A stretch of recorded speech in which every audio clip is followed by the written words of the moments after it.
good to go. All right. Good evening. Welcome to TIBN. You are listening to The Brew, Women in Transportation Community Hour. You can always find us on Twitter, YouTube, Spreaker, and we have a new one. What's the new one we have? Spreaker, YouTube, Twitter. No. There was another one. Oh well, you'll find it. We'll find out. I got them everywhere. Your host tonight is TJ and Miss Baby Doll. Welcome. And Nurse Patty should be coming in, and we're just waiting to see how that's going to be going on. Because it's been a really lot of cold weather. I mean, it's been really bad up here, which is very unusual. And I'm still not getting anything, but that's okay. I want to tell you the groups that we support. We support Truckers for Vets, Sovereign Roads, Truckers Final Mile, Trucks with Room to Spare.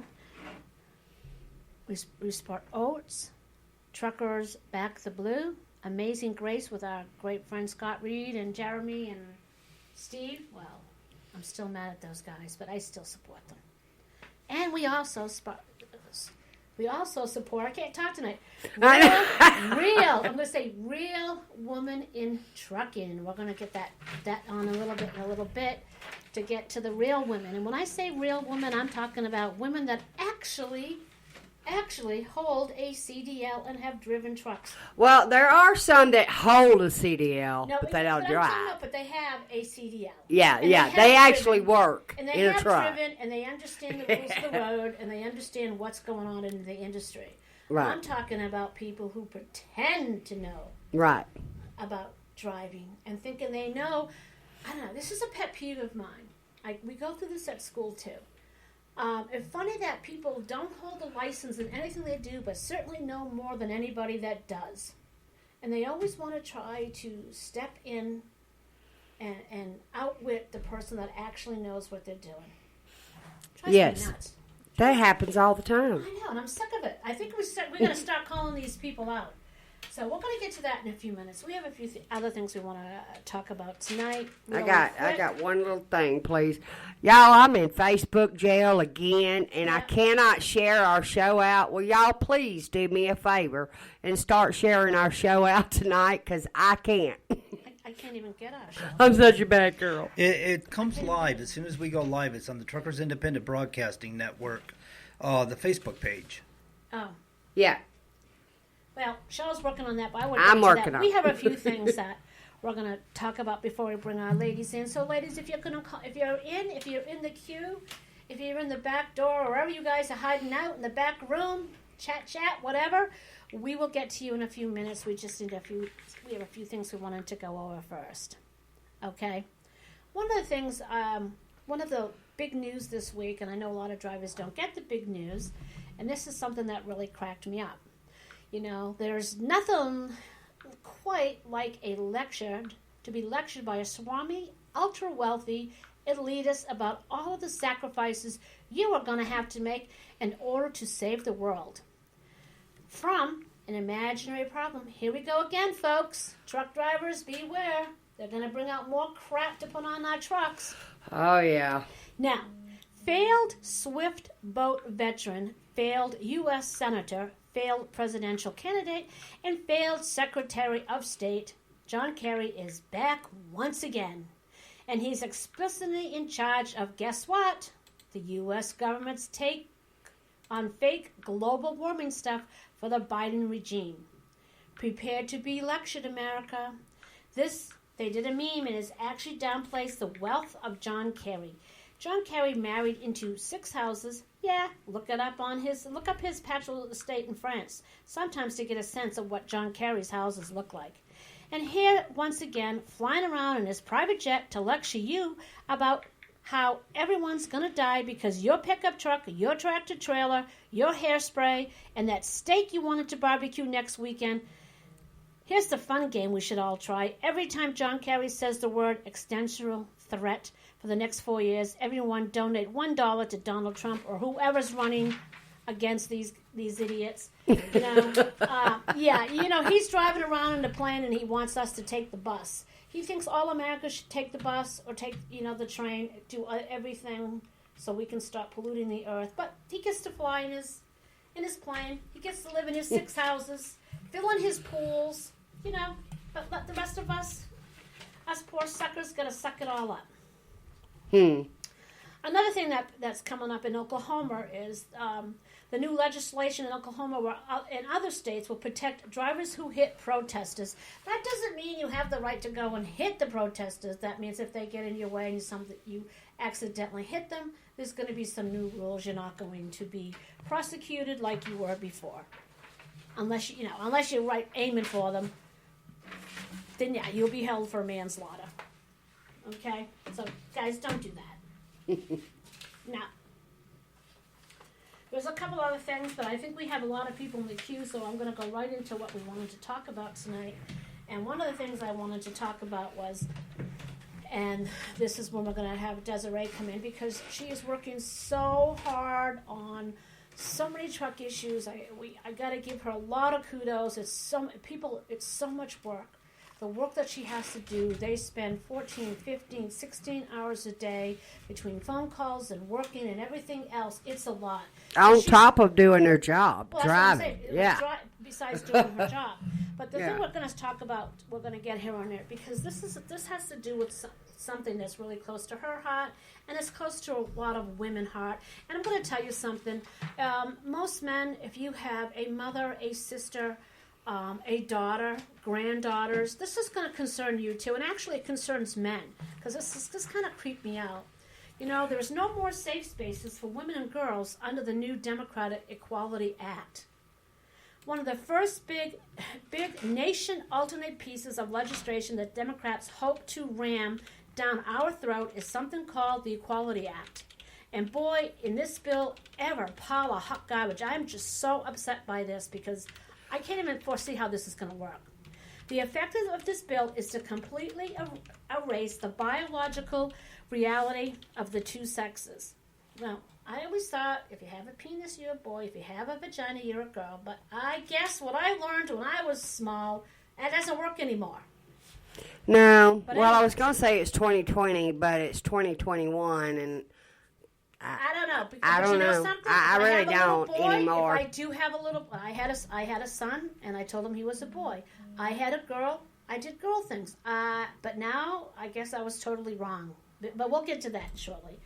But this is going to be far worse than that. If this bill becomes law, it will hand transgender people new legal protections that criminalize our society's protected safe spaces for women and girls.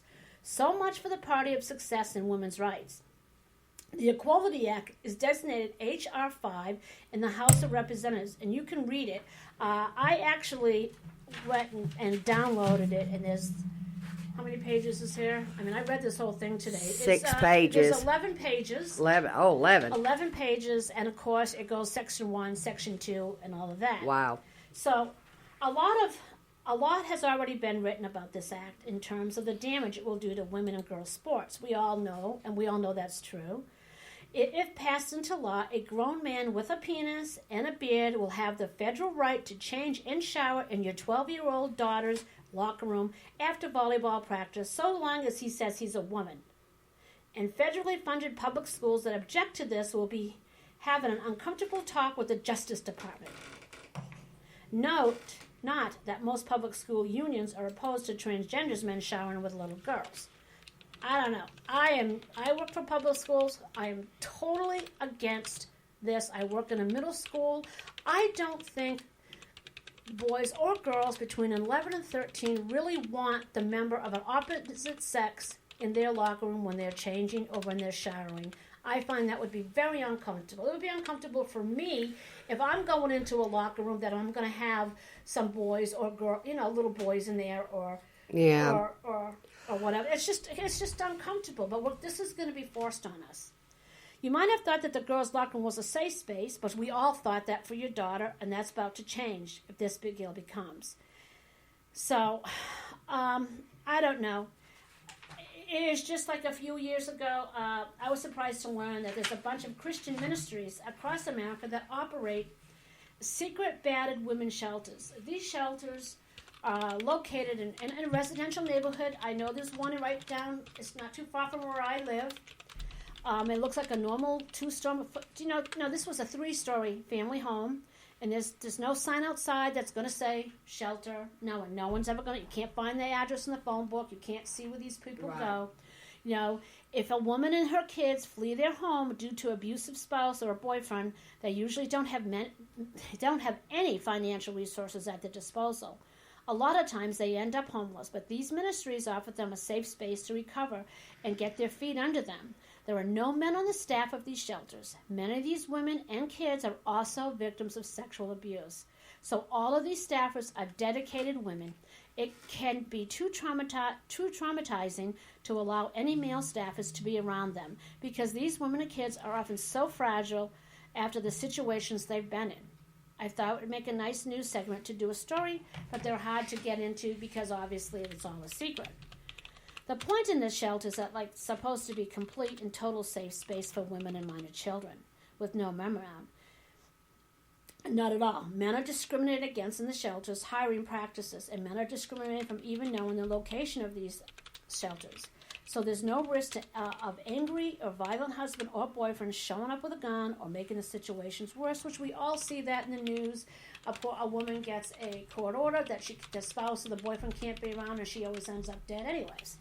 So they really keep this stuff pretty secret. Most mentally healthy people are perfectly fine with these little pockets of discrimination, like this in their community. It makes total sense that safe spaces like this exist and are kept secret.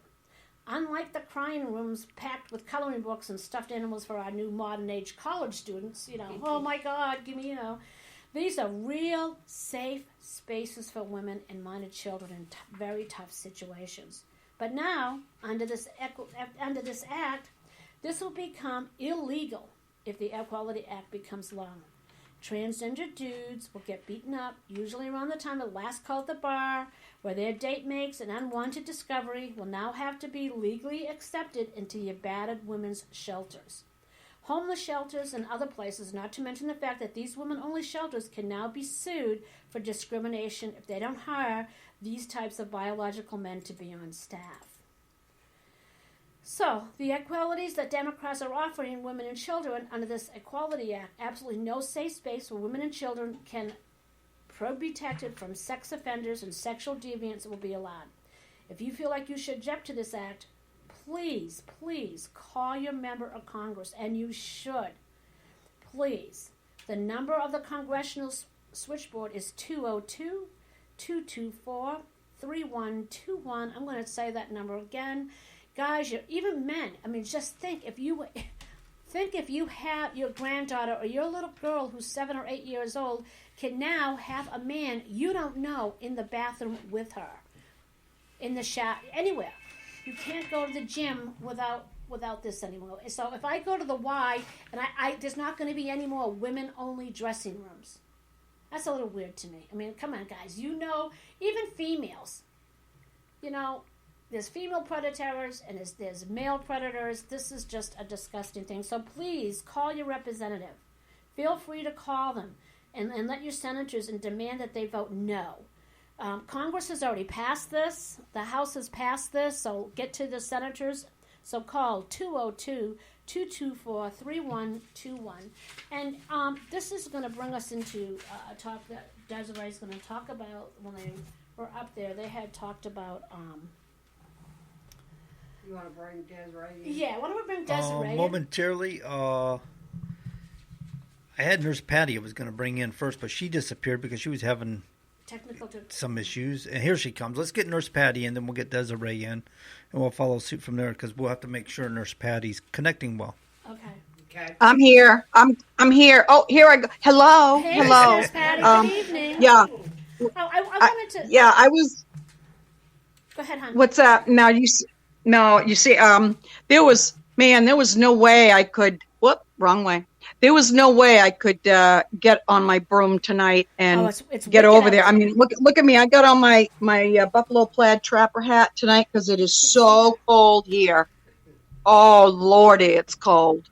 It is. It's bad here. I have a blast. Yeah. Yep. No, there you Yeah. go. Well, I and gotta I- tell It's cold folks, today. Nurse Patty is a And I- true Mainer. She is from Maine. Yes, sir. She Yes, has sir. all her Maine Yes, sir. accessories. Go ahead. Hat she's got on. Yeah, She's so yeah. silly. This is Things back. this is the uniform of the day. Yeah, Yeah. I know. Yeah, my We were plaid. talking, Patty. We were Yeah, talking yeah. about the new bill, the HR 5 one about letting men into then. But I wanted to tell people this is what they consider gender identity now. The term gender identity means that gender-related identity, appearances, mannerism, and other gender-related characteristics of an individual, regardless of the individual design, sex at birth. So tomorrow, if I wanted to go get a male job, I can, just like a male, say I'm going to be a male. That would be kind of hard. I could tape up the little. I could tape up the Bitch, you cupcakes. can't tap up them big ass titties. What you talking about? I could tape them up, The hell? and I could spit. We'd have to get some galls and just really wrap that shit. You got some big old livers. You can spit. Oh my God. Maybe I could walk up to the other guy and slap him on the ass. Like, good game last night. What it is a that? game? I hope there was a game because good game, man. I don't know. This is just ridiculous. Okay. Oh my God. Now, this is part of the bill. With respect to your new gender identity, an individual shall not be denied access to a shared facility, including a restroom, a locker room, a dressing room. That is in accordance with the individual's gender identity, with his gender identity. Okay, this is just enough. I mean, I worked on, Awful. a long time ago, I worked on the helpline for rape victims. And it is a terrible thing. And I have to say, with this new gender identity, rape is such a problem in a lot of jobs. And probably a lot of it happens in our industry, in the transportation industry. And I have to tell you, it's not just females that get raped, it's men also get raped. But unfortunately, a lot of men will not come forward because of the stigma that it puts on them. The ego and the shame. It's the shame of it and the stigma, but it does happen. And I know that Desiree is working really hard on in Congress on trying to get some of these things taken care of. I personally, I was lucky enough. I only got into the driving part because of my husband, but I'll be honest with you, there is no way that I would actually want to train with a male driver. We wouldn't let you, remember? Yeah, you did train with a male driver. It was me. Yeah, I had to train. They wanted to put it with somebody else. I'm like, yes, no. they did no. want to put me with somebody else. My husband goes, absolutely not.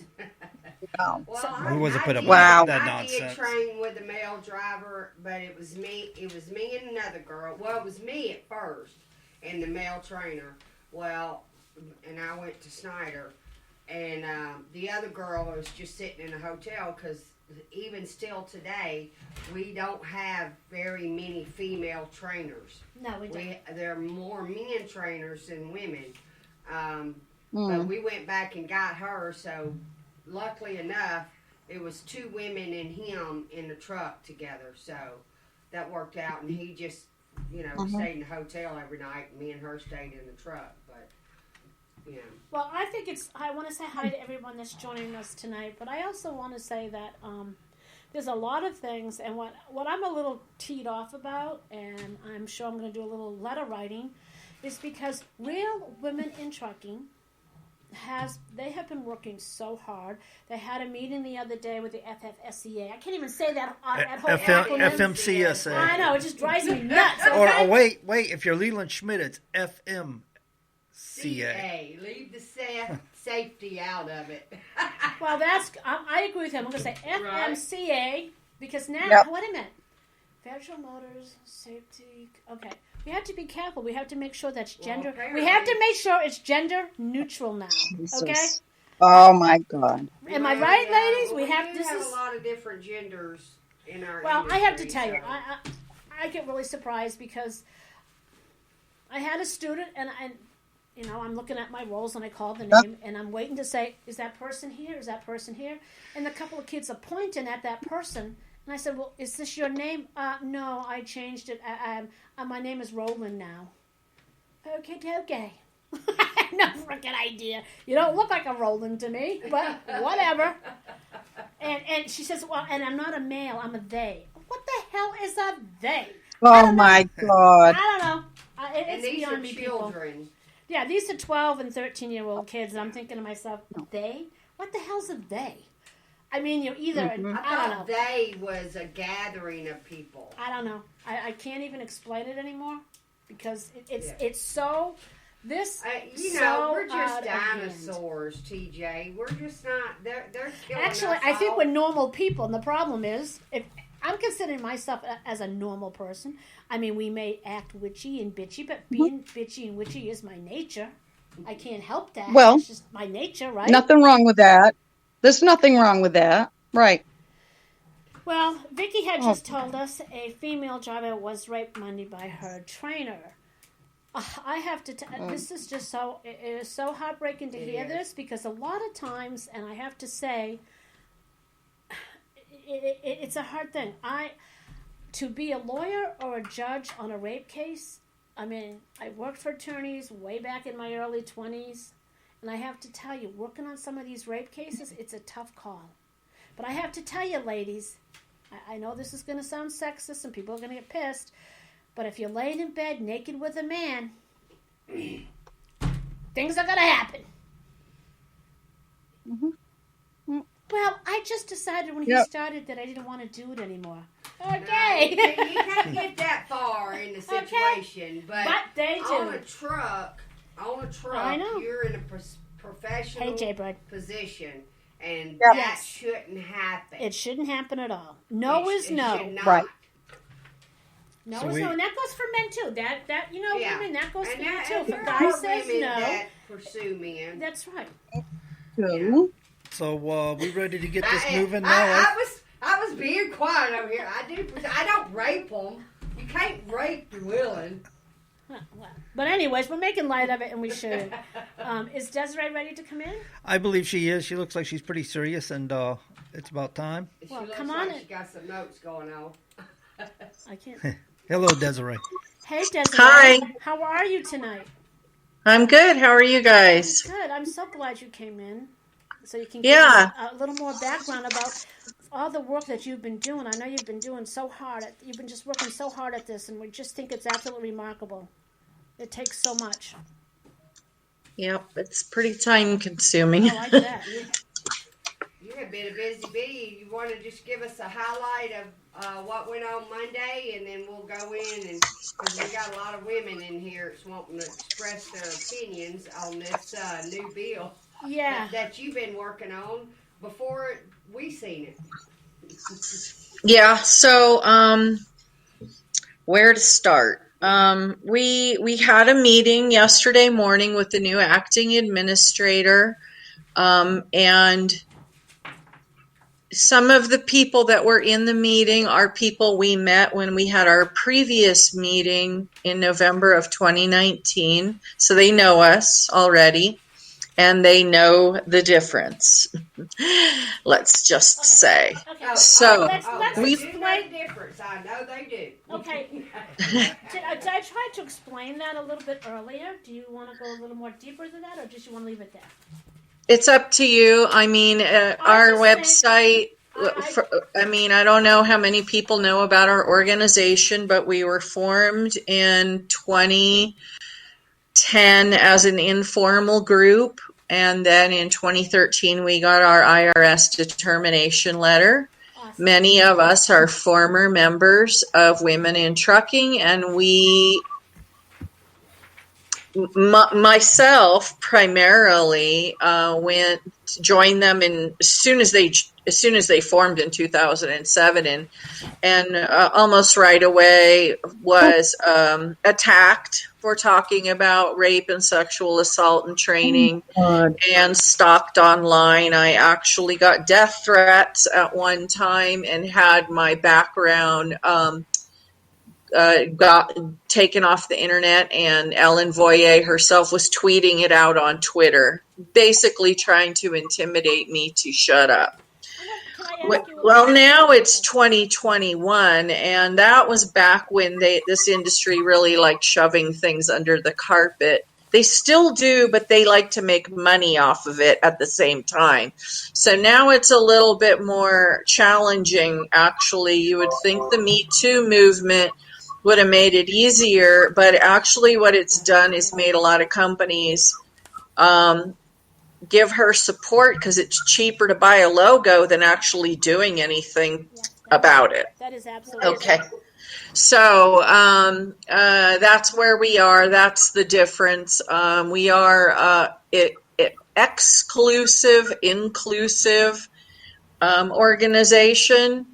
I am not trying to run around, get the most members of anybody. I'd rather have quality human beings in my group. Yeah. I don't put up with a lot of nonsense from people, and I think people know that have known me long enough know that if you're going to start something on our page, you're going to deal with me, and it's not going to be ending nice. So that's kind of how we are not the group to come to if you're trying to figure out how to make beef stroganoff in your truck.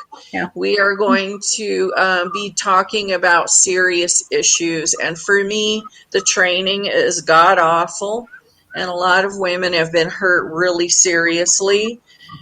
So when we talked to the FMCSA yesterday, our primary points were picking up when we delivered a petition to them about the sexual misconduct and entry-level driver training that had 9 action points to them on how they should start putting carriers on probation who are repeat offenders, basically. Now, in November 2019, they said they can't do anything without an act of Congress. We have gone to a couple on that same trip, we visited with a couple congresswomen and a couple senators. We tried to explain to them the situation and how to know the difference. One of them didn't get it, I guess, and she signed right on with Ellen to this Jerry Moran bill that some of you may have heard of in the last couple days. I'll get to that in a minute. But the other ones, a couple from Iowa, a couple in South Florida, and so forth, they got it. They said, if you get some legislation, we will co-sponsor it. Well, as we know, there's not a lot that's taken place that's productive in the last, year or so, whatever, since then. So when we had the meeting yesterday, we picked up from where we left off, but we also included a couple other points, which are a growing number of pregnancy discrimination cases, wage theft, worker classification, driver pay, and Jason's Law, truck parking. They asked us a lot about the driver pay thing. We gave them some equations so that you could see that the hourly pay, when you start taking your logbook and your settlement and you do some simple math, you'll see that the drivers are rarely making over minimum wage when they are in a year or less of experience level. Okay, we're talking the federal minimum, like $7.25 an hour, correct? No, well, we're talking about, in some cases, Okay. with a new driver that's like entry level for 6 months. Yeah. Sometimes, they're making like $5.25 an hour, and they're working 70 hours a week. So they're making less than the federal minimum wage. Yeah, which is $7, and it's nothing. So, and now a lot of states are going to $15 an hour. So now I just did a calculation to send over to them, and it was based on a $900 gross pay settlement week, and the driver drives 2,500 miles that week, but had a lot of detention time, and ended up having load times of 3 hours on 3 loads for that week. So that when we do all of the math out, they're making like $13.50 something, $13.25 an hour.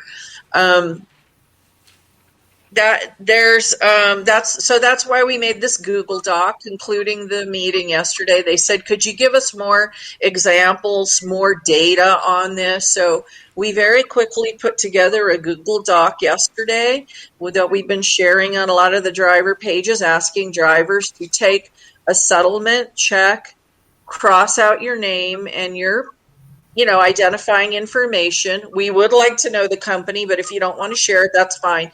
But what we're really looking for on the settlement is to show the gross pay. And if miles are printed on the settlement, that helps too, because that helps them see sometimes you drove very little for that week. And it could be because you were in a place where there's a lot of traffic, you had a lot of detention time that wasn't paid, and you burned up your week and you still got a check for nothing, even though you worked all week long. So that's what we're trying to get drivers, all drivers, not just women, male and female drivers. You can put multiple entries in. You can, one entry is for one settlement week. And, you can do it if you've got 5 settlement checks that you want to show as an example. This is how many hours I drove to get this settlement. So that data is going to help us. And I think this is really important for drivers to understand. It is very rare for us to get to meet a new administrator like their first couple of months in. Right. And for them to ask you for additional information that has to do with driver pay, for them to look at it like immediately, this is a very important thing. So we should get on it. We should all help with that. So that's one thing that we're working on. Some of you might have seen this Moran bill that popped up, I think Friday. This is a bill. Oh yeah, we saw a lot of people. The Women in Trucking organization tried to have this bill introduced in 2019, and this was one of the things we talked about in Washington, D.C. The FMCSA is not recruiters. They are a regulating body, but this bill is basically going to tell them, like they told us, they can't do anything without an act of Congress, even if people are getting raped in training. They can't do anything unless there is an act of Congress. So Ellen has gone to a senator to say she wants to have a garden party with her friends from the ATA and WIT so they can pretend they're doing something that they're not doing. And that's what this Women of Trucking Advisory Act. It's a bullshit bill that doesn't do shit except make the FMCSA be recruiters and let them go to Washington, D.C. and pretend they're doing something for drivers. It doesn't say one word about the rapes, and the rapes are happening at companies that sponsor her. That's right. Yeah. So that is the biggest thing that popped out at me. So that was what I was printing right there, Desiree. It's the companies that sponsor her, so she wouldn't want to say anything because they might take their dollar away from her. Yeah. Exactly. And it's all about the dollar to her. This is all about money for her. Money and power. She does not care about drivers. It looks like she just got stuck her hand in poop every time she has to talk to one. And all of us know it who have met her. So I knew nothing of this person until a few months ago. Because okay. But then my question is, how did she get so much power to do all this? And she's not even a truck driver. She has no experience, nothing driving. I mean, I don't get it. I'm going to just say she got where she is the old-fashioned way, if you know what I mean. Okay? Yeah. Are you saying that's it? Low ball and a jack got her where she's at? Oh, my goodness. So I'm gonna. So anyway, I wrote a post called this bill what it is, the Fox in the Hen House bill, and I put it on our blog. If any of you have read it, and you want to see some of the information I put on there, why it's a Fox in the Hen House bill. But I also went and I wrote every single co-sponsor of the bill on Sunday to let them know. I have gotten a response back from Mike Gallagher. He's a congressman, and we've exchanged about 5 emails. Now, if anybody out there is from Wisconsin, you can help me, because I'm not a constituent. I'm the president of an organization, and he thought he said, we know Ellen, she's given us ride-alongs. I'm like, a ride-along's a ride-along, okay? That's a PR stunt, but let's talk about a real issue. How did she give him? How did she give him a ride along? Or is she giving him a ride along on something else? So she I'm not she has an image team, and if you look at her image team members, they are made in her image. Like her dog? And they are not allowed to talk about anything unless she tells them to talk about it. So you are never going to hear them talk about rapes happening at CRST or Schneider or Covenant Transport or CR England or any of that. You're not going to ever hear them say that. They're going to talk about how wonderful trucking is, how it changed their life, and everybody should do it. And they still have time to get their hair done and their nails done and put their lipstick on every morning and wear a fur parka. Oh, no, that's a whole nother show, Desiree. A whole nother show. A fur parka. They can afford fur coats? Right? So, is that compliments of the ATA or what? Wow. Now, yeah, really. Well, I mean, so they can have a private jet. So, I mean, I think you guys got a little taste of that when we did the show about the MIXAC committee appointments, and you tried to get some of these women that are WIT image team members on it, and you had to go through a press agent. And none of them showed up. Nope. And if you look at their Facebook page, they are in none of the driver groups. They don't associate with any drivers, yet they're supposed to represent drivers. And I actually met one of them at a truck parking meeting in Texas, and she could not have the time of day to even say hello to me, knowing who I was. Wow. And even with the other people there from TxDOT and from the that I've worked with on the Federal Highway Truck Parking Coalition, told her that I'd been to every meeting and that I was very active in this. So she knew who I was, and she was probably told, don't talk to her.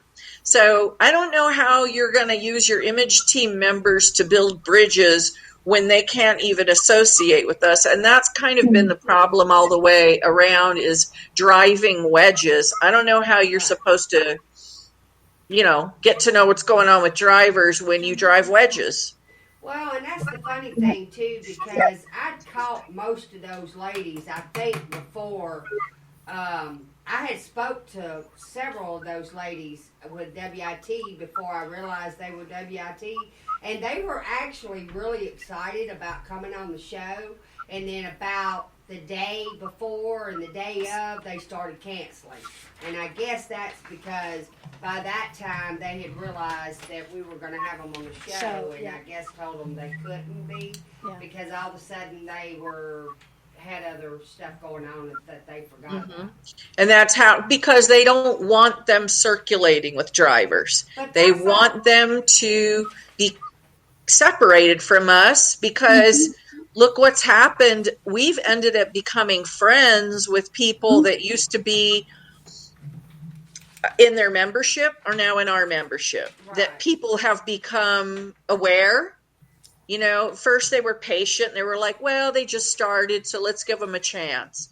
Then another year went by and more shit happened. And then another year went by. And then people are like, okay, you were right. Like, they gave them the benefit of the doubt for longer. But I saw very early that it was a false front. It was like a Hollywood set.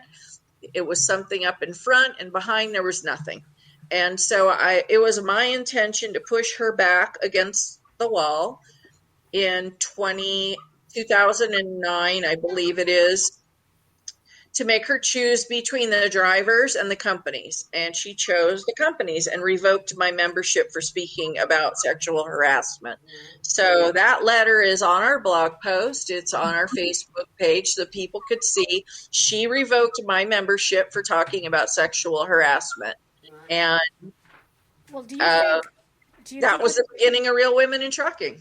now? Did you heard just what I said, that the House passed that HR 5 bill? Now that's going to hurt a lot of women drivers,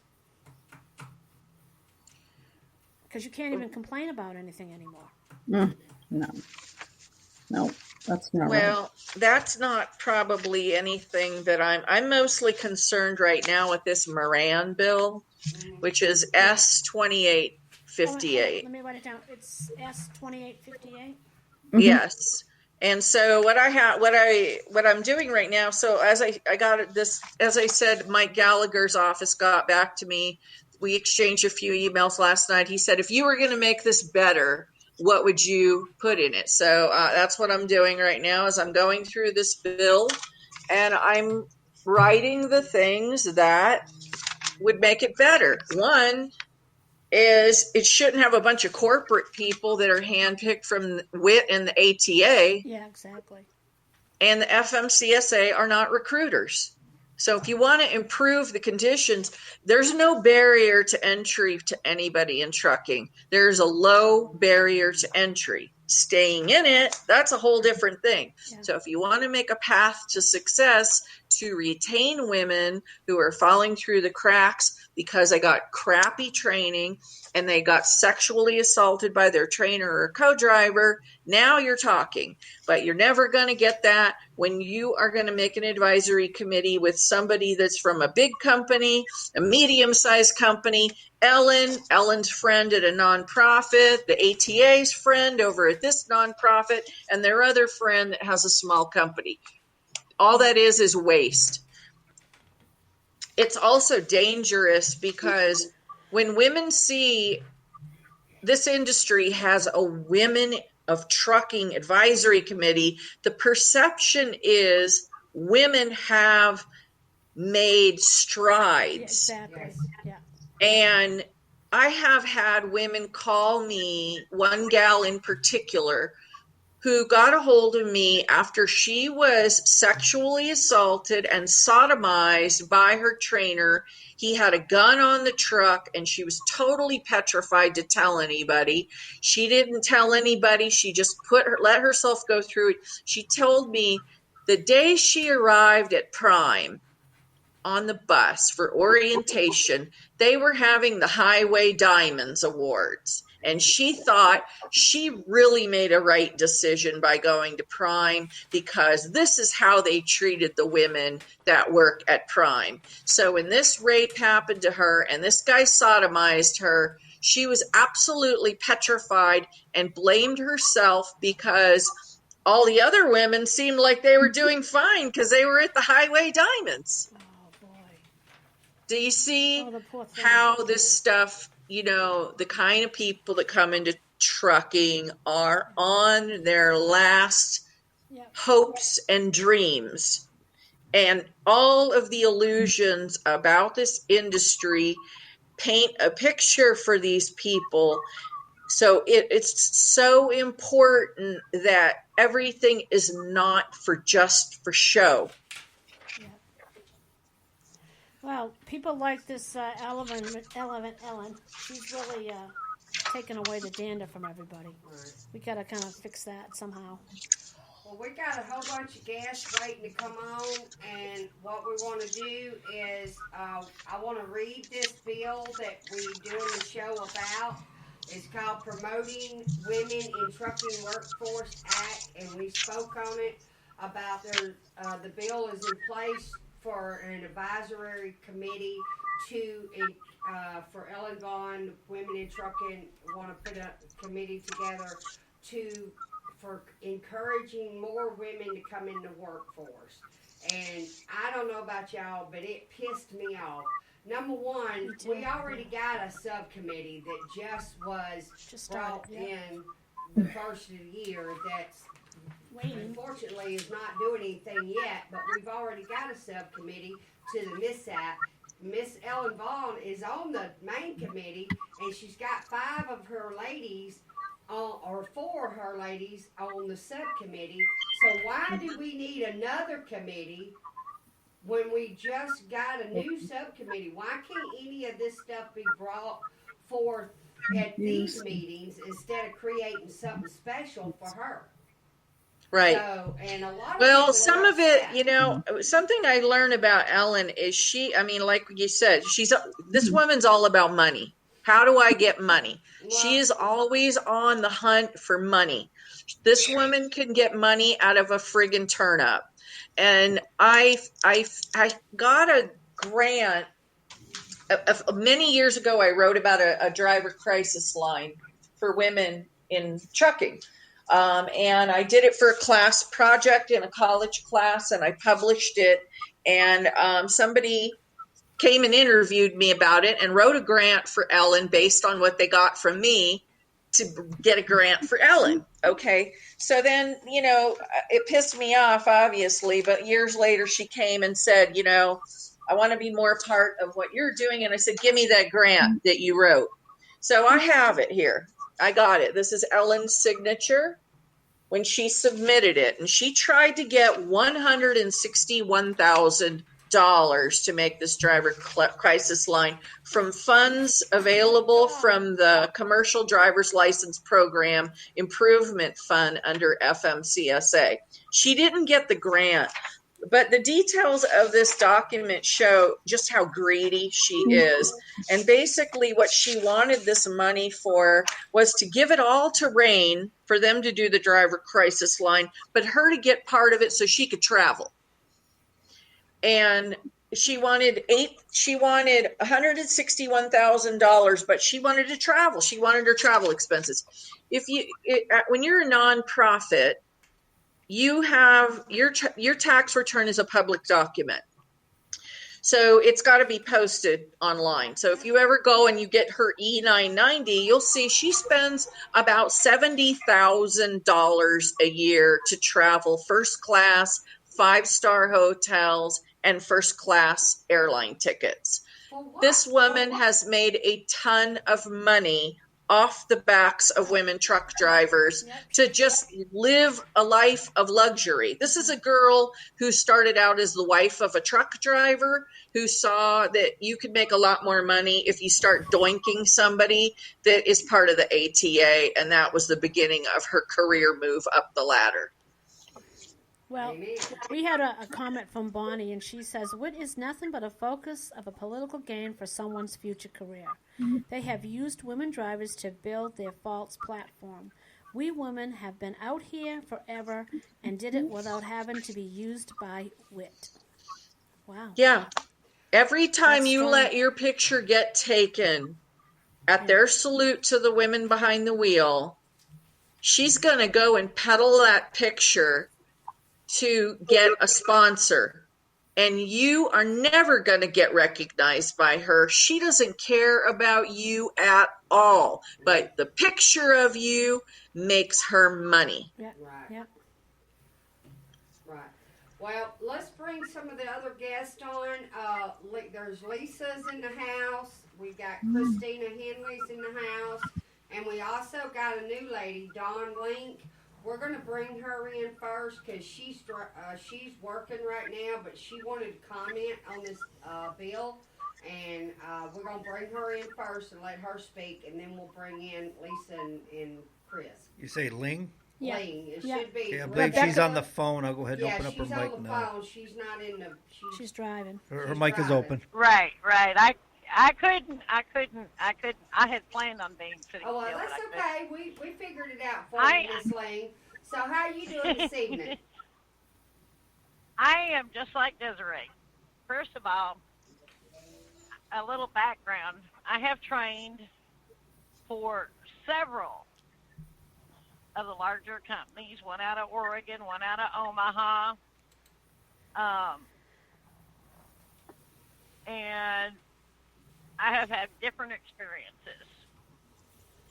And they don't want you to speak up at all. One experience was I had a student on the truck with me that told me she didn't have to learn what I was trying to teach her because a student coordinator told her that as long as she slept with him, that What? he would pass her. Okay, so Well, that makes me feel safe on the highway. Right. I reported him. I did a big old write-up. I reported him. I got pulled into every single terminal that this company had, and they had a lot of them, and sat for 2 days. I even had students on the truck with me when they did this. Wow. And then I didn't know it at the time, but later on I Yes, found out Vicki. from the one student that was really on the truck right after it happened. And they pulled her in trying to get me wrote up for writing him up. They finally just got me to quit. And I like training, but I'm a hard trainer. I think if women come out here, they need to know what to be prepared for.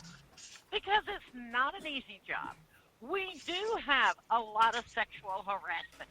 We do have a lot of ways that we can be vulnerable, and they need to know what they are. How these women wake up looking like $9 every day, I don't know. I don't know. I pulled into a motel with one of my trainers, or trainees, and this girl comes running out of the motel. She had just gotten raped by her trainer. And she was with another large company. I got her a motel room, and I let her use my phone to call her company. I don't know what happened in the long run of it, because I gave them my statement, and that's all I could do, because I wasn't in the room. But I do know that these things happen. But I know also that we as women, when we're out here, have to represent ourselves in a certain way so that we don't cause the women that are getting harassed and raped more problems. And I salute Desiree because I don't know how we're going to do it. I see a mighty mountain to climb because they don't want people knowing it's going on. Right. Well, here's the thing. So in all of this time, I mean, I started out just as a driver, okay, at Covenant Transport, not making shit. I still don't get paid to run this organization or tier. Sometimes I can pay my phone bill and help with a little bit with my rent. And I do whatever I can to survive. But I have been able to establish myself as an expert. So last year, I got asked to be an expert witness in some rape cases and pregnancy discrimination cases because I've written about it so much and I've interviewed so many drivers and I've learned so much about different carriers' policies and procedures. I'm one of the few people that has spent a great deal of time learning about all these different companies and their business model. So now law firms are calling me up and some are compensating my time, which helps real women in trucking survive. What I've learned from being an expert witness, though, is the companies have an expert witness too. And guess who it is? Guess who their expert witness is, who tells the lawyers the girl driver is the wrong one. Ellen Voyer. Oh my God. Yes. And that's the furthest thing from the truth.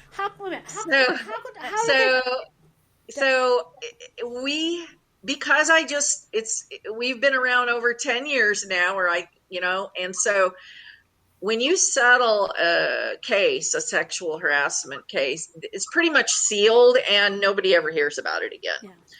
The first time we learned that she was an expert against a woman driver was in the Prime discrimination case, and I got a copy of her testimony. Now that she's been an expert witness as recently in a case as 2019, we have no idea how many times she's done this in a sealed court case to be an expert for the companies to make the woman look like she's guilty. Yeah. And how long did she drive? zero She times. never drove. Right. She does got hold I've been out CDL. here for 43 years. What gives her the right to be an Right. expert? she right. she went to CDL school for a PR stunt and wrote a book about it. And then she, before that, she wrote a book about how to be married in the long haul to a truck driver while she was having an affair with another guy. And her husband was her first husband was a truck driver, and they had a company, and she claimed she drove the truck around the yard sometimes and did the logbooks. And then, she was screwing around behind his back with this other dude, and they got a divorce. And then she was in charge of Trucker Buddy. She was drawing a $90,000 a year salary as the CEO of Trucker Buddy. She got fired or was forced to resign because she didn't vet some of the people in Trucker Buddy, and she was taking them to schools, and one of them was a pedophile. Oh, jeez. At one time, there was a website. It's not around anymore, but it was actually called Pedophile, and it had a description of how a pedophile grooms people, and they had an example using Ellen Voyer of how you charm your circle to get near kids, and they used her as an example because when this dude made some inappropriate contact with this boy, the mother went to Ellen to say, what are you going to do? And she was like, I think you're overreacting. Well, that did not go over well with the teachers union. So the teachers union is actually what forced her out. Yeah. Did you ever read the book Road Parade? I can't hear that. Yeah, we can't hear you. But I said, did you ever read the book Road Parade? It's a true story. Oh, Road Prey? It's a book? Oh, Road Prey. Yeah, no, I haven't. No. yeah. It's only about a 75-page book. It's an older book. I read it, probably 20 years ago. And it was about what a driver was doing to women out here. And they literally graphically showed what was going on. I mean, well, there has been studies about this, and there are, I don't know, remember the year, but it's on my truckerdesiree.com blog. There was a link between serial killers and long haul truck drivers from the FBI. At one, I want to say 2010 or 11 or 12, and I wrote about it. And I got a phone call from somebody at TA in the executive area, and they were like, we just read the post that's on your blog because the FBI called us about the post that's on your blog. and what I did with the blog is say, the article that came out about tying truck drivers to serial killers, the comments they got were trying to blame it on rest areas and something else. And one of the people that commented was somebody that I worked with. So I was like, he should have told you that there's certain towns we're not even allowed to go to because they're so dangerous. The truck stop's so dangerous in that town. He could have told you that these are places that we're not even supposed to stop there. It's not rest areas. The company I work for now has an entire state that they don't want us taking a break in if we can at all possible not do it. Yeah. Yeah. So they were being dishonest, and at that time people would be like, you're giving a black eye to the industry, and it's like, no, you're not. No, It's just like priests, I mean, that's right. you're not indicting the entire thing, but get the bad apples out Right. and stop acting like why you want to close ranks and stuff. There's bad people everywhere, so just get rid of them. All right, Do you well, know, ladies, we gotta take a Desiree, you drove, and you know Yeah, we're check out out Blake. there in Gila Bend where the cut through on 85 between 10 and 8 is, right? Where DOT Yeah. sets up out there. Yeah. This guy in the book Road Trade got busted right there. He was parked in that parking area, and a state trooper climbed up to find out what he was doing there and saw slippers in the front. And he had asked the driver if he was alone, and he said yes. And they called the dogs out, and he had somebody chained up in the back. Oh yeah. Well, they had that vampire. Remember that guy a few years ago they got in Utah at the way station? Yeah, and he called himself the vampire trucker, and he had that girl chained up in there. I read that. They saw bruises on her when he went to the way station. He's in jail now, but he kidnapped her. Yeah. There was a restraining order that she was a family member. So there's stuff that happens out here, and we all need to pay attention and be a little bit more responsible. Stop getting so defensive. Ladies, we gotta Be take observant. I Be don't think they observant, can hear because me. just because a lady is walking with a man crying doesn't mean they're together. no, that is true. Yes. But ladies, we have to take a break. She's okay. They got to take a break. We have to take a break, so we'll be right back, Okay. ladies. Okay. I'm proud of you, Desiree.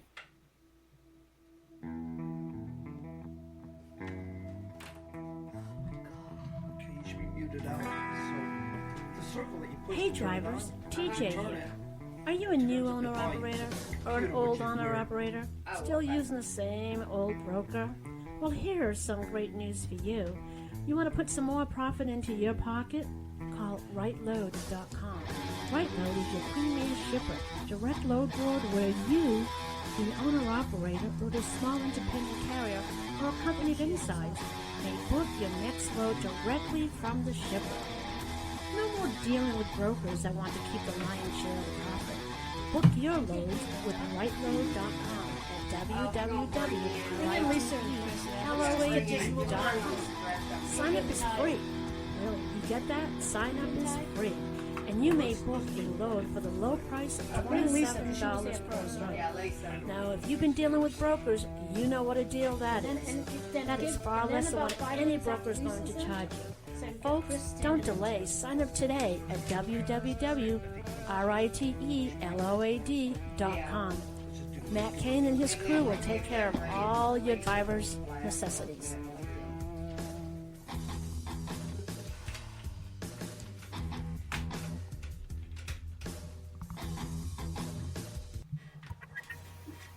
Thank you, ladies. You're listening to TIBN, Truckers Independent Broadcasting Network, with your hosts, TJ and Baby Doll. We have Desiree and Rebecca on deck. Desiree has been doing a great job explaining everything that she's been working so hard on, and we hope women out there, even men, please sign up for these bills. Give her the information she needs. Go to her website and check it out. I guess Lisa is in. Lisa, we bring have- Lisa on in, and we'll And have Chris? no, excuse me, Christina. Bring Christina in and let her voice her opinion on this, and we'll go from there. All right. Hello, Christina. Hi, and it's Chris. Chris, Hey, Desiree. Yeah, call her Chris. Because Hi. girl. Oh. Actually, I'll read what I said, what I wrote you first, and then. Yeah, I have to find. Hold on, I have to pull it out. But Oh my goodness gracious! She didn't send it on I mine. know, I forgot that I was supposed to. I got it though. It's been a tough right week. here. Let's see. Hi, Elizabeth Grace. Thank you for joining us. While she's looking that up, Tracy, Jay Ryder was asking about what this show's all about and stuff. If you want to give a little background about what it is you do here. What now? On YouTube. I'm sorry, on the YouTube channel. I was gonna- Gentleman by the name of Jay Ryder was asking earlier about what exactly is this show about?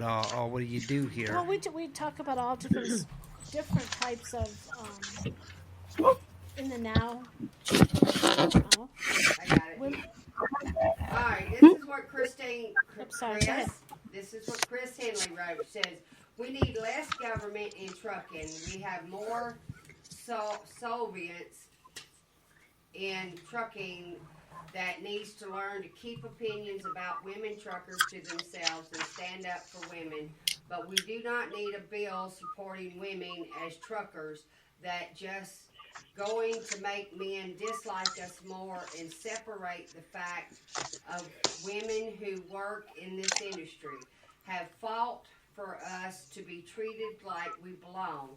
Yes, I do agree that there are bad apples in this industry on both sides, and yes, I agree there is adults going on. We need to check with laws, but I'm reading as you wrote it, honey. Laws, but a bill that can get more women out here in this lifestyle isn't going to help it if male-dominated fields always has been. But the ladies that are out here giving it their all are the bomb and has shaken things in the apple tree. But it's not just the men that have problems. Ladies face them every day with our children, homes, and security. But that's when us ladies shine like bosses, getting it all in place for our families and ourselves. This lifestyle is not for the weak women because we have so much on our plates, and stepping in to this lifestyle changes us sometimes, not always for the good. And yes, I support real women in trucking for what they do. No, I don't support WIT because I'm not a pawn in a game. This bill isn't designed to help females in trucking because we are Americans. We can do anything we choose to do. We already have a foothold in the industry, but it's slowly changing and it won't be overnight. But this bill segregates us and lines us up for more problems that we are already facing, like targets for more sexual assault, less training, because not enough female trainer companies, I don't know what that word is, placating females to hire, not able to do jobs. It'll open up a can of worms we've been trying to close for years. This is my opinion as a female driver. So okay, now I've been out here for 8 years. When I first started, I called Desiree because I was scared of everything that I'd heard and everything like that. I also have grown up in this industry, but I hadn't heard what I heard when I became starting to train for it. And me and Desiree had a conversation about it, and it's like I told her, my brother-in-law was the one training me. I'm not out here to go be a seat cover for a man that can sit here and say, okay, here's your license. It wasn't going to happen because that's not the type of girl I am. Either I'm going to accomplish this or I'm not going to accomplish it kind of girl. But I do feel that this bill is going to put more women out here. One, the equality bill. This bill, it's just setting the women up to come out here and be those seat covers. They're not seeking that license, which pisses me off. I mean, I know women that have been out here several years, like Miss Candy, Cheryl, Desiree, a lot of women out here that have put their foot out here and been the target for me to have an easier time. But, I'm still that target. It's all in how I handle myself. I'm not out here jumping from truck to truck thinking that's how I'm going to make my living. I work hard for what little bit I get. And yeah, it's a little bit. Well, it's a lot Because less by the time, than it used to be, well, right? even at 50 cents a mile, which is what I get, I can break it down to where I make $9 an hour. I should not make $9 an hour after being out here eight years. Pitiful. But it is pitiful. It's pitiful. And I'm just now getting insurance for the last 2 years. Jeez. But that's because I worked for 1099. But that was my choosing because I wanted to be a different person. Yeah. I didn't want the big companies. I didn't want them to control me and tell me I had to take that load. And if I didn't take that load, I was going to get fired and be threatened every damn time I turned around. I'm an adult. I can get up when I want. I don't need a box to tell me to get up. I don't need someone calling me and telling me it's time to get up. I don't need to be told when I can go to the bathroom, when I can do this, when I can do that. You know, it's already, I live out here. Now you want to sit here and treat me like I'm 5? Not going to happen. Right. I am an evil little crap when it comes to that one. You're not going to tell me how to live my life and when to do it. Well, That load is that load's important, but it ain't that important. Right. My life is more important. And when these women learn this and they stand up for themselves, we'll have an easier time out here. But, you know, even like my old man says, he can say hi to a woman because we don't drive together. He can say hi to a woman at a truck stop, and all she's going to do is turn around and start yelling at him. And all he did was say hi. Well, that means she has issues. It's not him. Right. Some people just have Right, and that's issues what with I'm people trying to talking. teach him. Because Yeah. even Cheryl will tell you, my old man is, he's a wallflower. He's scared of women. We just had a But I comment. love him to death. We just had a comment from Nikki. She says she's been an owner-operator for 25 years and not one time has seen or experienced any of the shit that y'all are talking about. My heart goes out to all the women that have been wronged in this industry. Right. Because maybe I'm just living in a bubble. I think Nikki, you've been extremely likely, and you probably whatever you're doing's working. Keep it up. Right. But part of why you feel like you lived in a bubble, and this is coming from a woman that is out here every day, is you had your husband. And there's a study on that. There's actually a study about that, and it's called something about sponsorship, whatever, and it has to do with the experience of women drivers who were taught by a brother, a husband, a boyfriend, and they knew somebody in the industry when they got into it, as opposed to somebody that got into it like me, who didn't know any truck drivers, went to a CDL mill, went to a company that required team driving students, and you're kind of like fresh meat. Well, my dad was a truck driver, so I kind of knew a little bit there, but I was too young when he was truck driving. My brother-in-law was in it. He didn't give me much information till we were on the truck. That was because I wouldn't train with another male. And they didn't have no females at Navajo. And to be honest, that we have had people call about a woman trainer that was just as vicious and terrorized them as a man. I had a female trainer, and she was a kook. But it wasn't until I got on a truck with a man that it started getting in some violent situations. And in my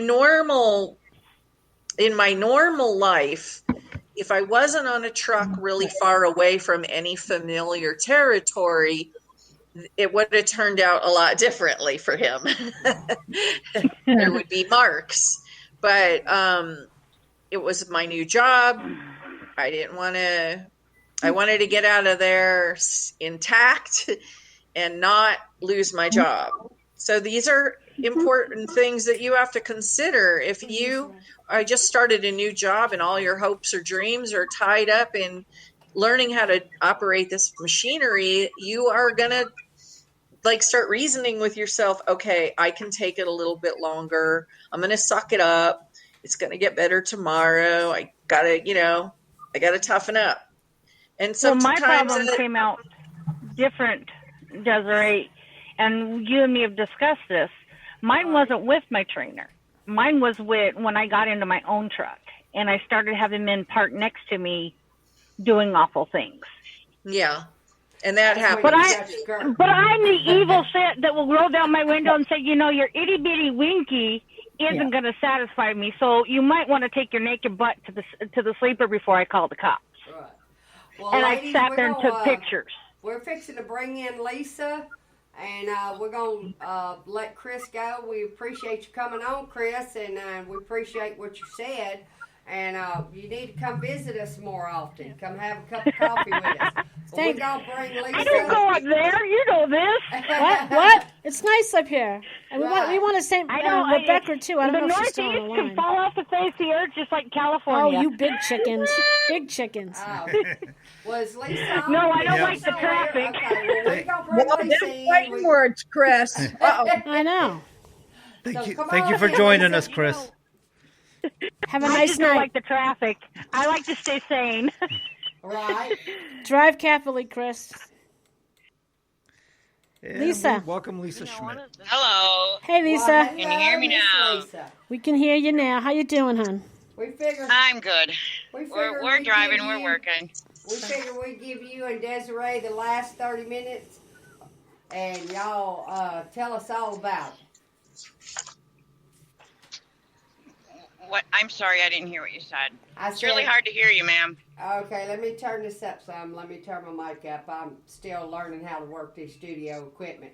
But Yeah, you're right, Elizabeth. I've called the cops on a guy who was banging on my door one time, and it took them 30 minutes to get there. hell, he's been dead by then. But anyway, Yeah. I was going to let Lisa. Lisa's been talking about. Lisa made this post about this bill, and so she did a little bit on her show last night. And I'm going to let Desiree and Lisa talk about this bill, and let us know what y'all think about all this. Well, the first thing that came to my mind, and we've all been labeled lately.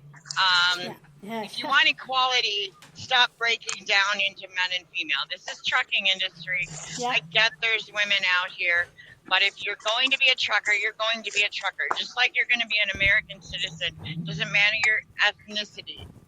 That's my thing. I don't like labels. And I'm not, the sexual assault and harassment is not my deal. I'm not saying it doesn't happen. I know it happens. But I'm not in a position to be able to address that. So my thing, What did you say? Oh, yeah, I have to sleep with my trainer. Yeah. Well, as long as he gives you the whole paycheck, that's what you have to get. That's right. If you don't, you got an ornery trainer. I'll tell you what. Yep, he's very ornery. But see, that's where one thing helps the other, if you know what I mean.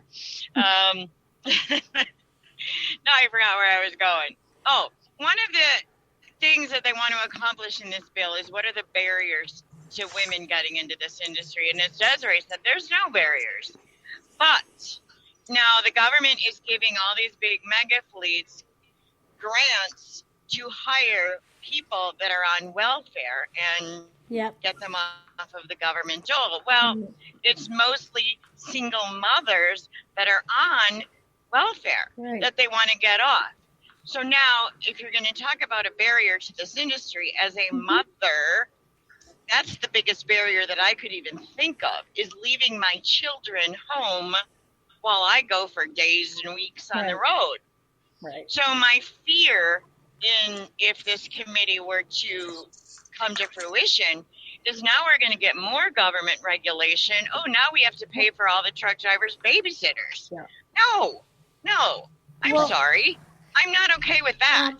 Lisa, did you hear what, I think it was the senator or the House congressman, what she said about this? Trying to think of her name. Was it Lind? Well, she said in Congress they had decided against a lot of that because forcing people off welfare, they have considered it's a racist thing. So that's being debated now. Because Yeah, we're going to force them. You well, can't. I mean, Yeah, that's a whole thing right now that's happening in the there's house. people of all colors on welfare, and Right. I know. I I don't get like that. paying I get anybody that. welfare that can physically work. Right. I get I'm that. good for a hand up. I truly am. I yeah. But Right. yeah, that's my take. And like I think Bonnie commented in the chat too. I liked that comment. You're gonna get people. Are we going to glorify this industry to more people, and then they're going to come out here and get reality checks? Exactly. False You know, expectations. it's kind of yeah. dangerous. Right. Well, Yeah, my thing yeah. is this. And as far as, sorry, Go ahead. as far as, I lost my train of thought. Go ahead, Cheryl. I said my train of thought is why do we even need this committee to promote women?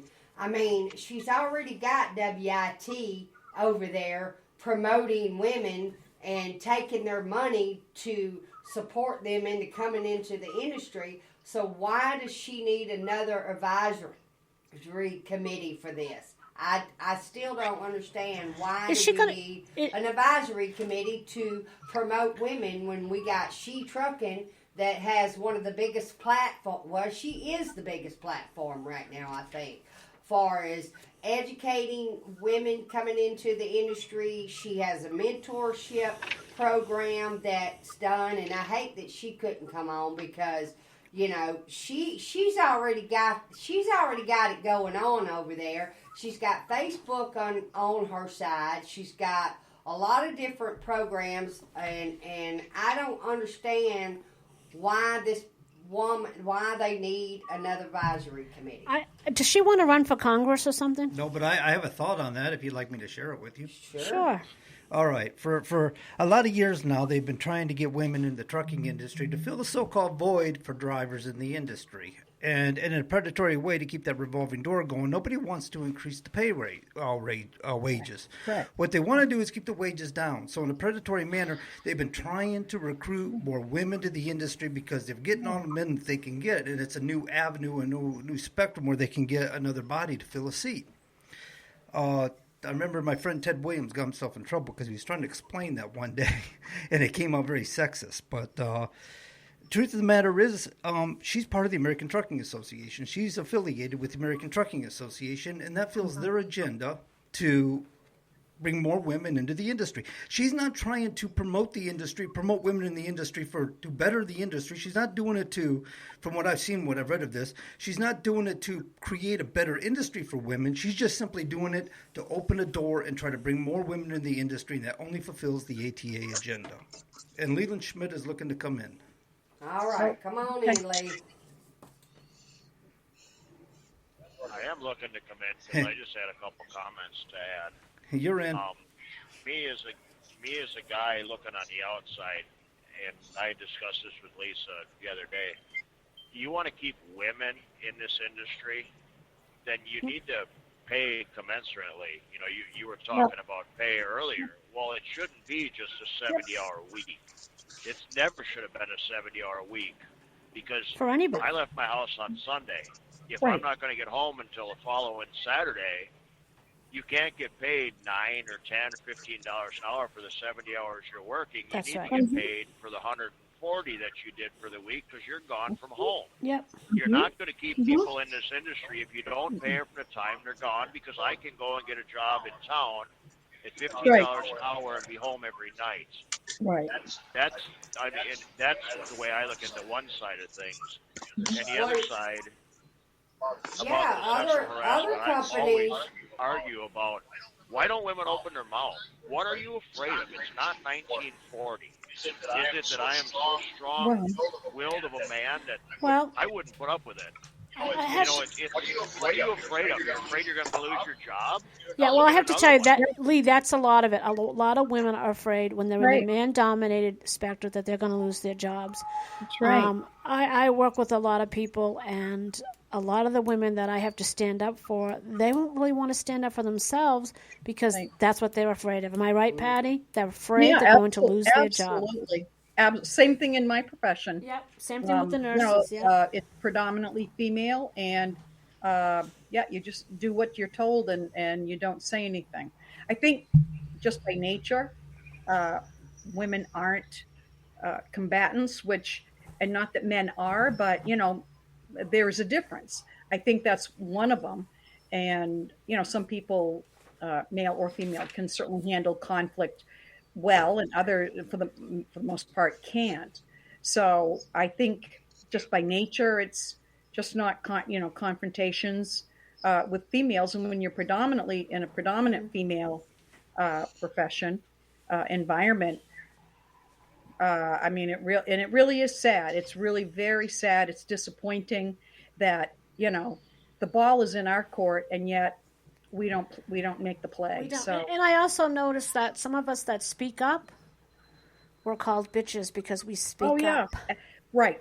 But a man who speaks up is Yeah, he's well rooted and Yeah. in his belief system, and good talk, good plan, and that's. And that, when you're, I mean, that's goes on even still today. It does. I got to tell you, it depends on whether you agree with that man or not. If you don't agree with that man, well, he's an asshole and he needs to learn to shut his mouth and not Right. butt in. But if you That's agree with right. that man, then all of a sudden he's well rooted, very strong, and strong willed, and good for him for speaking up. But if I mean, Desiree will say the same thing. I mean, Desiree can be very. If I'm outspoken, Desiree can be outspoken, and a lot of times we're labeled as bitches or Right. they call us all kinds of other things. Even though we know what we're talking about, we're fighting for you. They still come at us because, oh my Right. God, she said something. What's wrong with her? Right. When we're advocating for women, Yep. our jobs, our line of work, whatever we're doing.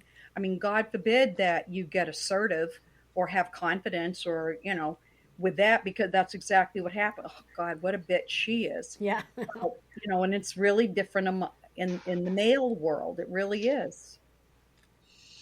It has changed a little bit in the last couple of years because I mean I had management jobs from when I was a teenager, and I've encountered this a lot of times during my life where guys were working under me and I was a bitch because I told them that we have to do this way, and then later they'd learn that I was right and they were like, you know what you were talking about, and they chilled out a little bit. But it takes time for people to warm up to you. When I entered trucking, I found a lot of women like right out of the 1950s. I mean, when I talked to people about the training problems, they were like, well, how dare you talk about an industry that's giving you putting food on your plate, and what are you trying to do? Take all the men's jobs away from them? And what were you wearing? There's probably more to the story, and all this bullshit. It's like, get the fuck out. That's but right. I'll tell you that now that I've gone to a lot of these federal highway meetings, a lot of the people that I've met there love it when I come because I'm one of the only ones that will speak up. One of the people that I met at these meetings is the one who wrote me a 2-page letter of recommendation to get on the MCSAC committee. Mm-hmm. There are many people in government that appreciate that I speak candidly about issues, but there's a couple organizations that still don't like it, and that is WIT, an ATA, and OIDA. Oh, yeah. Because yeah, I know. It's all about the guys. Yeah. And so when you get back to the this bill, when it came out and you see that OIDA, who's mostly been silent on women's issues, is now supporting this bill, I see it as really bad business for them because most drivers that have some awareness realize that WIT is the female ATA. And OIDA is supposed to be for drivers. So how the hell are you supporting this? It doesn't make any sense. Right. I could say something mean and nasty, but I'm not going to. Someone's sleeping somewhere. It smells like money again. Yeah, someone's sleeping somewhere. One of the things from this bill is they want to increase the number of women in the industry. But it's not an industry that anybody would want to come into these days based on all the regulations that we already have. Yeah. So that was my experience with women in trucking, when the ELD fight was coming on and they wanted nothing to do with that I got booted and blocked because I was a voice against the ELD. Well, if you want the ELD in your truck, you have it. I want it to be a choice. And I thought to myself, isn't this a women and men issue? And I was gone. So I was not allowed to speak out against the ELD in there. And again, that speaks to their being part of the ATA. Yeah. And there's so many good things that this organization could be doing that they're not doing to promote women in this industry. And this is just going to be another one of those things that won't promote women in the industry. It's just numbers. And if you want to get more numbers, improve the industry overall. Well, they've never talked about anything important on driver issues ever. So since this, there's a lot of people that are upset about this bill, and I got a couple screenshots, and one of them that I got yesterday is of a guy attacking Ellen over this bill, and she's saying, well, this will give us a chance to talk about truck parking on a federal level. And I'm like, this bill isn't nothing about truck parking, okay? And Ellen was one of the first people that we went to with Hope Rivenberg after Jason was murdered. She didn't want to touch it with a 10-foot pole, never said a fucking thing about it. But now their friend Lee Foxall is started a pay-for truck parking website. Now she's all about it. And so a lot of this is just this industry has an incestuous relationship with itself, and the only people that they like to do business with and spend time with are people they've known for 30, 40 years. They don't want any outsiders having a voice. And so that's what they're all about, is trying to keep everyone out but them. So when you look at this bill, she says, it's just like the women in aviation. It's just going to let us blah, blah, blah, blah, blah. Well, women in aviation. I have the women in aviation bill right by side by side. Pay is a big thing. Yeah. This industry is always looking for a different demographic to exploit. That's why they did a study on how felons would be good truck drivers, because they're used to being in a cell all day. So they would adapt really well to being in a tractor. So now they're going through the women, same issues, no pay, no home time. I don't get now how you have women that never had a baby, and they're like, do we get family medical leave? No, you don't. You're fired. So now they're going after teenagers, because teenagers are the next demographic to exploit. They don't know any better. So it is true that they go through different demographics to exploit them without addressing the real thing, which is crappy training, bad pay, and just churning people. It's not about getting people in. It's about getting them to stay. Well, with women, if you have children, you got to pay them more than $9 an hour. There's child care. There's all this whole different aspect. Yeah, and most women, unlike men that enter, have hit a time clock. And a lot of men that enter have maybe done construction where they were doing drywall, or they were doing, they got paid a little differently. They didn't hit a time clock. If you're a single mom and you hit a time clock, you were trying to get paid for every single penny you were at work. You didn't come back late from your break, because every minute on the time card is money. And right away, when you go to trucking and you see how much time you work for free, you're like, what the fuck is this all about? Exactly. Right. Yeah. Well, and when you're talking about childcare, trucking, now your children have to stay overnight. Right. Exactly. And some women, they have their mom that can watch them, or a sister that can watch them. But if you're a single mom and you're not near one of your relatives, now you're paying a babysitter. Not to mention your children are being raised by somebody else. By someone else. Right. It's not just an 8 to 5 job where, you deal with your own children every single night. You're entrusting your children with a stranger, and those children are missing their mom even more because now you don't even get to see them at night.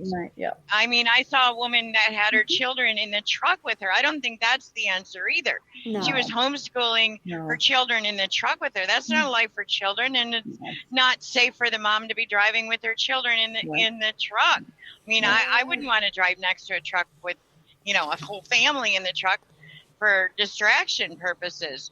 But I think we also need to look at our own children.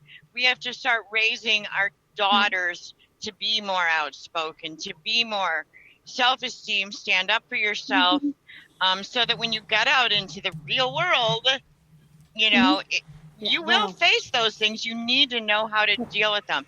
And I've said that about the bullying forever, too. So this kind of goes with that. Everyone's against the bullies. But the problem is you're not teaching the bullied how to stand up for themselves, because you're never going to solve all the bullies out in the world. No. My son came home one day and said, "Oh, so-and-so is bullying me." And I told him how to deal with it. You know, I didn't go after the second or third time, I did go back to the school and say, you know, this guy's a bully. You know, you need to deal with it. But you need to teach your children how to deal with it. Same with your daughters, how to deal with, you know, what a man is going to do that you don't want them to do in any way, shape, or form. And you know, we work in the oversize industry, so literally, I have never dealt with another woman out here in the industry. All I ever see is men, and I have to stand up for myself. Right. Well, and I'm married to a pretty strong man too, so if I don't stand up for myself, you know, and therefore I'm the bitch too, because I'm outspoken. You know, I stand up for myself. If I don't like the way something is going, my husband knows about it. So does every man around me. And it is what it is. You know, I can stand up for myself, but I think we just really need to teach our daughters how to stand up for themselves also more. Yeah, I remember some of the best advice I got from my father. And I wasn't even out of high school, but boy, he got right in front of me and out came the finger and you know, he was pointing it and he said, "If I teach you nothing, I'm going to teach you this. Take shit from no one." Patty doesn't take shit. I worked with Patty. She takes no shit. Trust me. No, that's right. I take and neither do I. Take no shit. So, yeah. That's why me and Patty get along well, because we know exactly what's going on. But, you know, getting back to our young girls, do you realize that our young girls start losing their self-esteem now at the age of 9? Between commercials, their mothers, I mean, it goes on and on. It's the age of 9. So if we can start teaching our girls to be, like she said, strong. My daughter's a very strong girl. Yep. I taught mine. And we can't blame those who aren't. And I see a lot of this. No, I was not strong at 9. No. I cried over everything. I was not taught that when I was a little girl. But look at me now. My dad never said anything like that to me. He wasn't around. I was a people pleaser. Yep. Everything hurt my feelings, and I just wanted everybody to be happy. Yeah. So I got hurt a lot in my younger life. I got hurt many times. I became what I am today. So when I see victim blaming in our industry, I want to fucking punch somebody out, because I know what it's like to be, you don't know. Nobody ever told you couldn't trust everybody. Right. Nobody told that's true me too. That is true. that I was a vulnerable person and predators picked me out of a room of 50 people and knew I was a good target. I had to learn that. You had a bullseye on your T-shirt. Yeah. The problem is we rate people on our own values and standards, and if we're good people, we assume other people are good people until we learn otherwise, and that's when people leave themselves open and vulnerable. Yeah, but like Desiree said, I wasn't taught that as a child. You know, I wasn't allowed to have an opinion or a thought until I was 16, and it was questionable then. So I was like Desiree. I was very shy, very timid. I did not, and the men ruled, You didn't. I was a tough little shit because I had 2 older sisters. Yeah, well, I had A all younger brothers, sister. so. We have to do our commercial for oats. Yeah. Are we ready? Yeah, Sorry, we'll be right back. We'll be right back. You're listening to TIBN.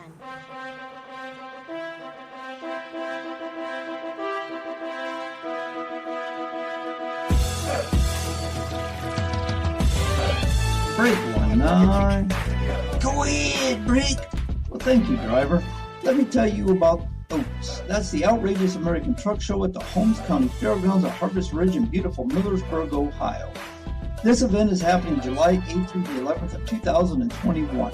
This is not your typical truck show. We are featuring semi-truck pulls, bull riding, 2 days and nights of concerts, comedians, fireworks, a beer garden, and vendors. Of course, we will be having a Sunday church service. This will be the single greatest truck show that you will ever attend in trucking. Tickets come in 1-day passes, 2-day passes, and 4-day passes. Booths are available to vendors.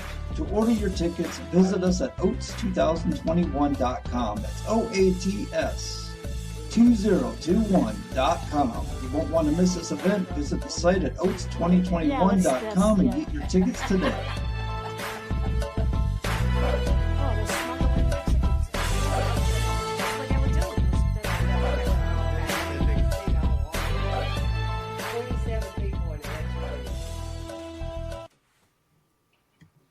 Welcome back. You listen to TIBN. This is TJ and Baby Doll and Nurse Patty and Desiree and Lisa Schmidt are in the house.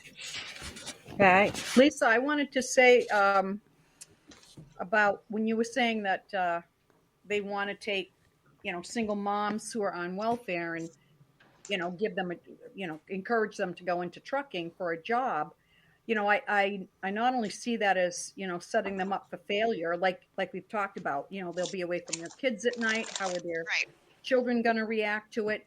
I also see it as separating family, and all of so much of what's been going on in the past year. I just see that as another government interference to, separate family and kind of break it apart a little bit. And it's, that is sabotaging someone because you're not going to make enough money to pay somebody to keep your children overnight, like you say, unless you have a family member.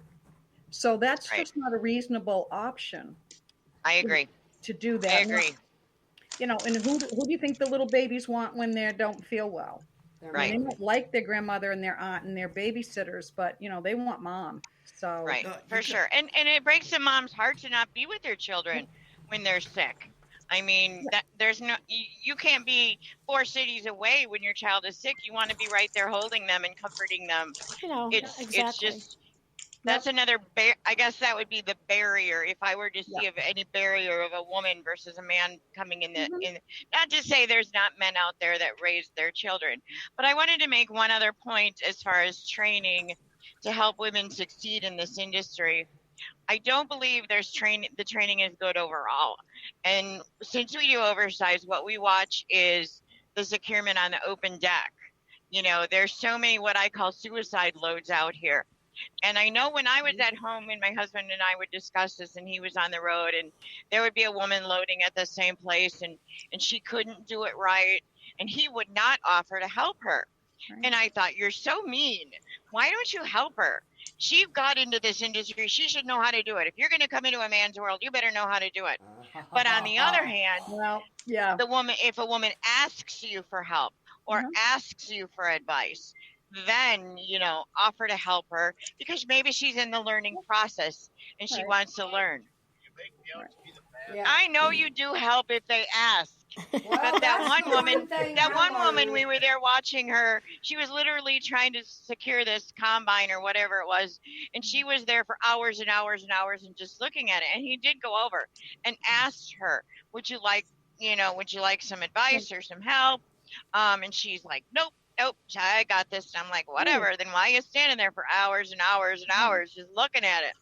But one of the things about, and this is kind of a joke, if you're doing the open deck, you've always got either a cheater pipe or a chain binder in your hand if you need a weapon. Right. Yeah. They make good weapons. So one thing that you have to keep in mind is there is a lot of workforce. There's a lot of tax incentives and grants that these companies get to bring in people to training who are welfare to work, displaced homemaker, recent felon, all kinds of things. There's probably about 15 different things that companies get a tax incentive or a grant. So if you think of it like a car salesman, if you ever go to a car lot and negotiate a car rate and you feel really great about yourself that you got them to take $2,000 off the price because you negotiated that, and then you go in the finance office and they tack all this other stuff on it, like a warranty and all this other stuff, and now you're paying $2,500 because the finance manager stuck all this stuff into your contract that you just negotiated off in the front. Yeah. That is a trick. And so what they're doing with these students a lot of time is they're making a lot of money on the front end of the deal to get a new student. So if you talk to anybody that does recruiting and they're honest with you, they will tell you they get more money commission to recruit a new driver than an experienced driver, because new drivers bring tax subsidies, tax credits, all these kinds of things. So they're little walking dollar signs. Oh. But And they also women charge the driver for especially. the training. And Then they turn around and charge the driver for the training and hold them hostage until all this training is Right. paid for. And then they're paying them only like 14, 15 cents a mile for the first 3 months. So they're running them Oh my hard. God. That's They're terrible. getting their money's worth out of these people. Yep. So a lot of them don't make it 6 months, but they were able to move a lot of freight for cheap. Right. Yeah. And that's Right. why they bust them And in. once they get their training paid, oh, now we're going to make you an owner operator, so you're still going to be a hostage because you got to make truck payments, and we're going to run you hard that way too. Yeah. Yeah. It's a racket. So what I'm hearing is maybe this advisory committee is more based around, because women are still considered minority.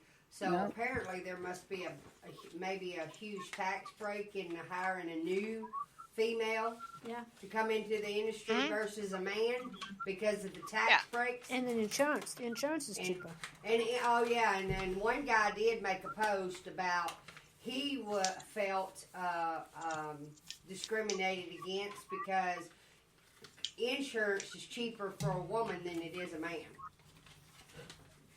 Yes, well, women are better drivers. That's proven. exactly true. And it says that right in this committee that women have less accidents. I'm good with all that, but if women in trucking wants to know She's full of shit. if women in trucking want to truly know the barriers, get off your hiney, go out and talk to the women at the truck stops, go out and talk to job recruiting fairs. You can find out the barriers without taxpayer dollars. Yeah. They don't that's want what this to is know. about too. They don't I know want they to don't. know, and they don't I care. know they don't. They do not care.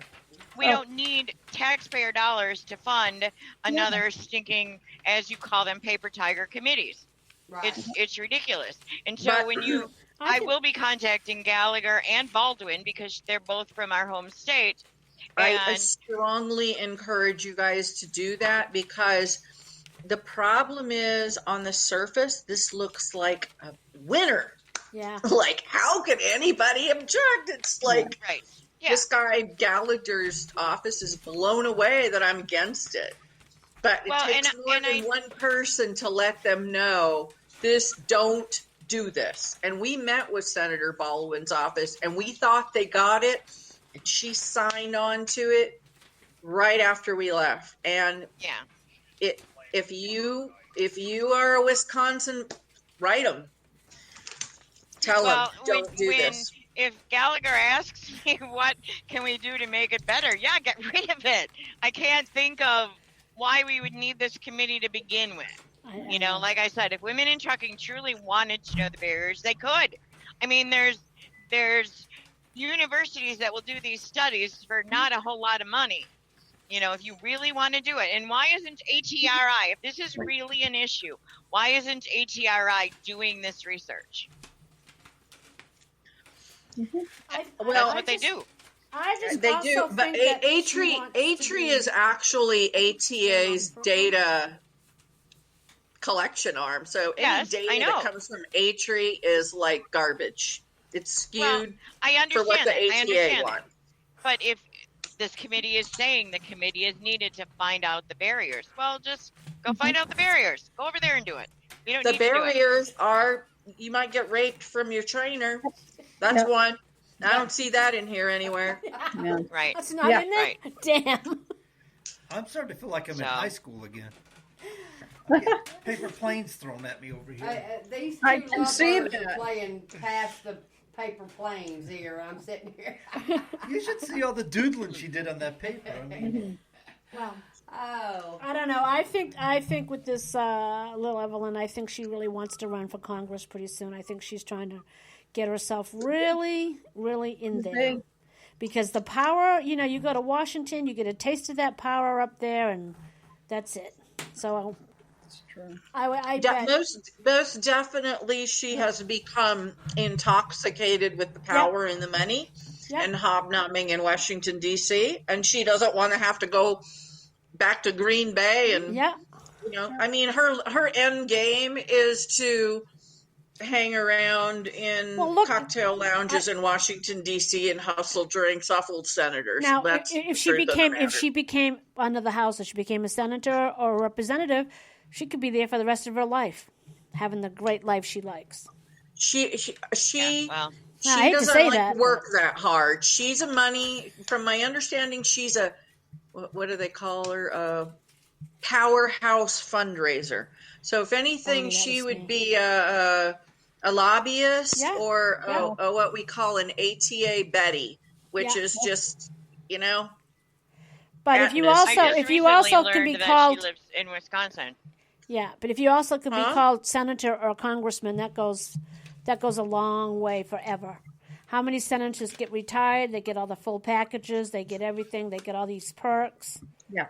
So Let yeah. me tell you, It looks like this is there going are to be funding not her very many retirement. women wandering around the halls of Congress and Capitol Hill. So when you got a bunch of old senators and congressmen that haven't seen a woman for a while, and you have a bunch of blondes show up Oh yeah, yep. at We know it. playing cookie pie, telling you they're women in trucking. How you doing, sweetie? I just want to talk to you about this one thing. You Right. don't think you can get us a little truck parking, hun? Yeah. Oh yeah. They don't ask. They don't say, "Do you actually drive a truck?" I have a CDL. They're not going to But, say, "Prove it." Isn't that kind of sad? We're saying that about men. How they would fall for this stupid crap. Yeah. Right. Well, How many I mean, how many nice young blonde studs are walking down there to our women senators? Probably none, because they'd be laughed at, right? They would be. Let's face it. We would be laughing. People. I know how people treat me when they find out I'm the president of a women's trucking organization. They go crazy. When I go places, men want to talk to me, women want to talk to me. I get treated like I'm a rock star. So I can only think how they treat Ellen in Washington, D.C. Oh, And I actually drive a truck. Yeah. Yeah. Well, But they don't actually ask me details about driving the truck. Just even saying the word trucking and that I'm a woman Yeah. puts me like in a whole different rock star category. So she's that's been so riding this hot. wave for Yeah. 10 years now, leading people to believe that she's something that she's not. Yeah. And we aren't in that circle because we don't go to Washington, D.C. and walk through the halls of Congress. You know, TJ and I had that discussion a long time ago. There's a reason why they have female recruiters and female dispatchers, because men are more apt, psychologically, women are more apt to want to help a female. And if she says, I need you to get this load there by tomorrow night at 7 o'clock, can you do that for me? A man's more apt to say yes, as opposed to another man who says, hey, man, I need that there by 7. It's like, too bad for you. Right. I don't want to do I that. agree with that. Yeah. Ladies, we're coming up on our hour here. It's our time. I know. Desiree, thank you so much for coming on. We always love having to talk with you. It's been great. And people, please go to her website, get these stuff, everything she's asking for. Please help out. This is so important for women. All you women drivers, men, come on, help us out. Help your fellows out. Lisa, thank you so much for coming on, and all our guests tonight that have been watching. We really, really appreciate it. And I think we're going to sign off. Y'all have a blessed Thanks, evening. everybody. If you want to read the article I wrote on our blog, Fox and the Hen House Bill, and send me your email or write every one of these senators or congressmen that's supporting this bill and write them and say, do not do this. We don't support it. I'm a truck driver. And help out. Let them know. It's also in the post. Yes, we put it in the post. We put it in the post for the topic tonight. So And it's in our post. Thank you. And our nurse from Well, I Maine. think following up with what Desiree said, I think it will be important to have women truck drivers call and say they don't need this, they don't want this, they don't like this. Right. You know, a man, they're going to take it as, you just don't want women in the business, but women truck drivers need to for sure call. Exactly. And make sure they know you don't support Ellen because they think that she's God. Yes, we have to fix that somehow. Yeah, we got to figure out how to get that bitch out of She just told you. Yeah, well, we're going to get her. Good night, Desiree. Good night, Bye. Lisa. Nurse Patty, we'll be talking. If you're heading up north, you need to bring me something back. I would love some red dogs. Oh, you want some red dogs? Yeah, okay. Maybe when you come back, we'll have red dogs. Yeah, I'll get some. Awesome. Yeah. And then I'll bake some beans. I'll make the beans. You get the dogs, I'll make the beans, man. I'll get the dogs. I'll get you Okay. some red snaps. Yep. Yep. And if you take Danny with you, have a good time. Oh, he won't go with me. Oh, he won't? Okay. No. All right. But maybe the next weekend. Okay. All right. Hey, Good night. thanks. Good night, All right, stay everybody. warm, guys. Adios. Desiree's Bye. moving. My granddad said there's nothing scary that'll piss off old with a poison.